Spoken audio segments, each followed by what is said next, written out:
Of course, still buzzing over the testimony from the fired FBI Director James Comey that wrapped up earlier today. Some Democrats were calling for impeachment of the president before that hearing even got started. California Democratic Congressman Brad Sherman joined with the Texas Congressman Al Green yesterday, and the two of them announced they were drafting documents to start that process. This is about the democracy. This is about government of the people, by the people, for the people. The president will not be indicted while he's in office. And while there is some merit to talking about the judicial process, the impeachment process is the process that will bring the president before the bar of justice. And that, of course, is a political process. Congressman Sherman does join us now from Capitol Hill. Thank you, sir, for coming on. I appreciate it. I want to dig right into this with today's testimony, not what was said at your news conference yesterday, but what did you hear from former Director Comey? Some legal experts have said that when he was told, allegedly, by the president that, you know, I hope you can make this go away, or something to that effect with regard to the Flynn investigation, then that's different than being directed to do so, no matter how the director took it. He says he took that as a direction, but the president is said to have said he just hoped it would go away. It's a long way of me asking you is how does something like that rise to the level of a high crime or misdemeanor? It's clear that he was threatening Comey. Comey's testimony was that he felt threatened. Comey wanted to keep his job. You know, I've got people who work for me, and when I tell them, I hope you'll give me a memo on that subject, I expect a memo.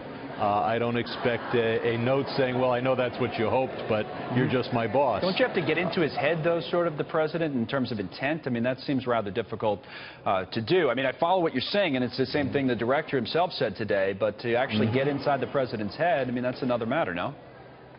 No, it is an objective standard that you'll find in Section 1512 of the U.S. Penal Code. And if you use threats with the intent to stop an investigation, I don't think there's any doubt that the purpose of the president's statement was to cause the director to back off of Comey, to back off of Flynn.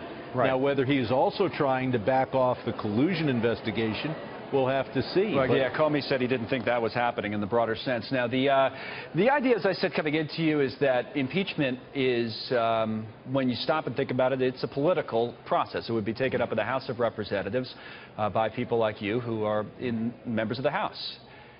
You're in the minority party now. The president's party, the Republicans are in the majority party, so most people look at it and say there's no way this is happening with Republican control of the House. Are you prepared to make the midterm elections next year about impeachment?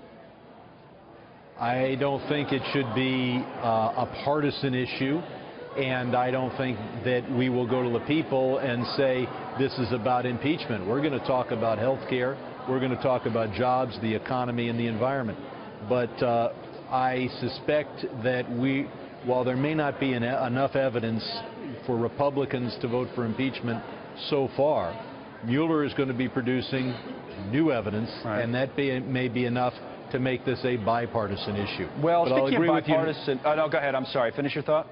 I'll agree with you that the facts that have come to light so far are enough to me to think that there's high crimes and misdemeanors, but it would take additional evidence to get Republican votes. Right, and they control the House, as everybody knows. I mean, you mentioned the term bipartisan. Just the final thing for you. One of the big takeaways on this, to me at least, is that this does, you know, whatever you think of the president, whatever side of the aisle you sit on, there are political risks now for this president in advancing his agenda, right?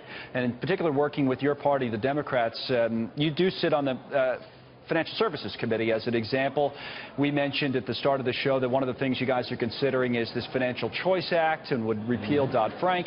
I mean, is there any chance of any kind of bipartisan cooperation at this point, given what we've seen on that or anything else? You know, the Choice Act is an enormously long bill. It's got 12 bills inside of it that I and many, many Democrats have supported, and I've urged the chairman to consider those bills separately. But when you put the whole package together and create something that no Democrat can vote for, you get a bill that's going to be dead on arrival in the Senate. No. So, yeah. I suspect that once this bill dies in the Senate, that we will deal with the individual bills, and I look forward to voting for the 12 bills that have been bipartisan and have come before our committee. We'll see. That's a big risk for the president with all this going on in the background. Brad Sherman, thank you. Congressman out of California, a Democrat. We'll have a